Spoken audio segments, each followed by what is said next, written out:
अगर तुमने कभी किसी दोस्त को बोलते सुना हो, भाई मेरी कार में टर्बो पेट्रोल इंजन है, 6 स्पीड डीसीटी गियर बॉक्स है और 250 एनएम टॉर्क जनरेट करती है, और तुम बस ऐसे एक्सप्रेशन दे रहे थे जैसे सब समझ आ गया, तो टेंशन मत लो। सच बताऊं, इंडिया में 90% लोग कार चलाते हैं लेकिन कार को समझते बहुत कम है। कोई सिर्फ माइलेज देखता है, कोई सिर्फ सनरूफ, और कुछ लोग सिर्फ इसलिए एसयूवी खरीद लेते हैं क्योंकि रोड प्रेजेंस अच्छी लगती है।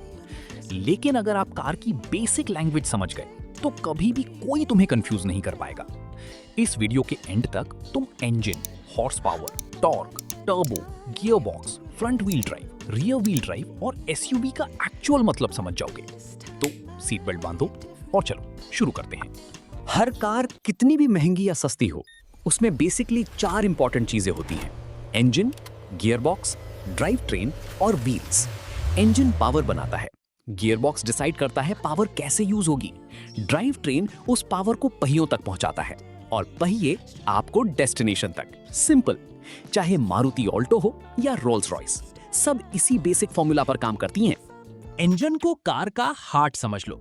जितना पावरफुल हार्ट, उतनी पावरफुल कार। इंडिया में तुम जनरली 3 टाइप के इंजन्स देखोगे: पेट्रोल, डीजल और electric motor. Petrol engine smooth होता है, साइलेंट होता है और सिटी ड्राइविंग के लिए परफेक्ट। डीजल इंजन ज्यादा टॉर्क देता है, इसीलिए हाईवे और लॉन्ग डिस्टेंस के लिए लोग पसंद करते हैं। लेकिन आजकल स्ट्रिक्ट एमिशन रूल्स की वजह से डीजल धीरे धीरे कम हो रहा है। अब आता है सबसे फेमस वर्ड, टर्बो। टर्बो का मतलब बड़ा इंजन नहीं होता। टर्बो सिर्फ इंजन के अंदर एक्स्ट्रा हवा भेजता है। एक्स्ट्रा हवा मतलब बेटर कंबस्शन, बेटर कंबस्शन मतलब सेम इंजन से ज्यादा पावर। इसी वजह से आजकल 1.0 टर्बो इंजन भी पुराने 1.6 इंजन जैसी परफॉर्मेंस दे देता है। इंडिया में generally inline 4 cylinder naturally aspirated engine का यूज होता है। मास मार्केट कारों जैसे हैचबैक और कॉम्पैक्ट सेडान के लिए 4 सिलेंडर इंजन सबसे बैलेंस्ड माना जाता है, क्योंकि टर्बो के कंपैरिजन में इसका माइलेज अच्छा एंड मेंटेनेंस कम होता है। और अगर छोटे इंजन से ज्यादा पावर और पिकअप चाहिए, then turbo charged is the option. किसी भी गाड़ी की पावर के 2 सबसे जरूरी पहलू हैं, horse power and torque.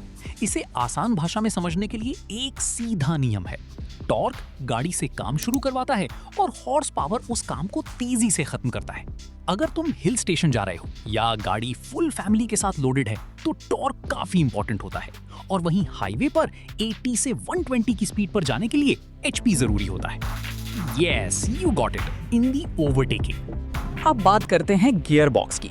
Manual, automatic, AMT, CVT, DCT. नाम सुन के लगता है इंजीनियरिंग का एग्जाम है, लेकिन रियलिटी सिंपल है।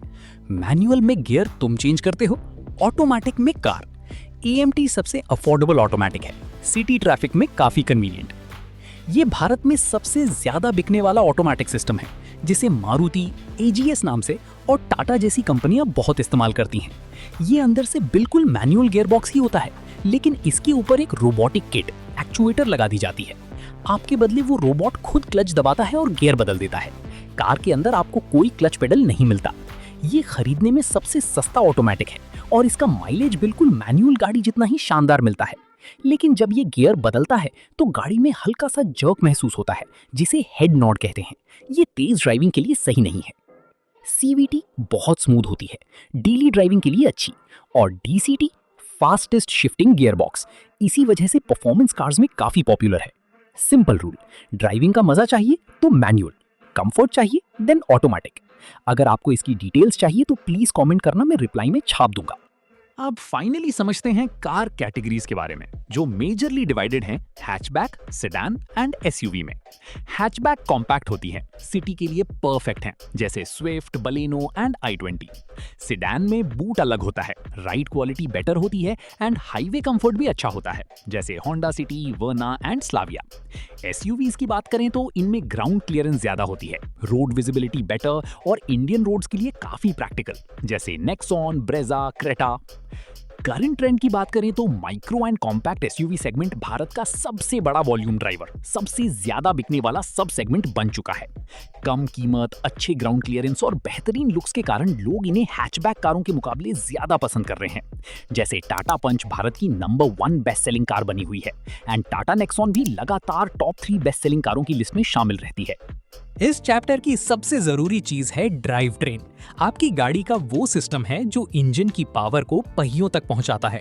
इसके 3 सबसे कॉमन टाइप्स होते हैं, front wheel drive, rear wheel drive और ऑल व्हील ड्राइव। FWD यानी फ्रंट व्हील ड्राइव, इंजन की सारी पावर सिर्फ आगे के 2 पहियों में जाती है। आजकल की ज्यादातर नॉर्मल और फैमिली कार्स में यही होता है। ये गाड़ी सस्ती मिलती है, माइलेज अच्छी होती है और आगे इंजन का वजन होने से नॉर्मल रास्तों पर ग्रिप अच्छी बनती है। लेकिन तेज स्पीड पर मोड़ते वक्त गाड़ी थोड़ी आउट ऑफ कंट्रोल यानी अंडरस्टीयर हो सकती है। इससे हैवी ड्यूटी काम या रेसिंग नहीं हो सकती। RWD यानी रियर व्हील ड्राइव, इंजन की सारी पावर पीछे के 2 पहियों में जाती है। ये ज्यादातर स्पोर्ट्स कार्स, लग्जरी कार्स और बड़ी SUVs या ट्रक्स में मिलता है। फायदा ये है कि गाड़ी का बैलेंस बहुत बेहतर होता है। तेज स्पीड पर कॉर्नरिंग मजेदार होती है। भारी वजन खींचने के लिए ये बेहतरीन है। FWD के मुकाबले इसका माइलेज थोड़ा कम हो सकता है। AWD यानी ऑल व्हील ड्राइव, इंजन की पावर चारों पहियों में एक साथ जाती है। गाड़ी का कंप्यूटर खुद तय करता है कि किस पहिए को कब और कितनी पावर चाहिए। इसका सिस्टम भारी होता है, इसलिए गाड़ी का माइलेज कम हो जाता है। AWD गाड़ियां खरीदने और मेंटेन करने में महंगी होती हैं। अब अगली बार जब कोई बोले इस कार में टर्बो है, ऑटोमेटिक DCT है, तो तुम सिर्फ सर हिलाने वाले नहीं हो, तुम एक्चुअली समझोगे कि वो किस बात की डिस्कशन कर रहा है। और बिलीव करो, कार्स को एंजॉय करने के लिए मैकेनिक बनना जरूरी नहीं है, बस बेसिक समझना जरूरी है। अगर ये वीडियो हेल्पफुल लगी तो नेक्स्ट एपिसोड में हम डिस्कस करेंगे कुछ old school hip hop banger. मिलते हैं नेक्स्ट वीडियो में। Till then take care, bye bye and have a great day.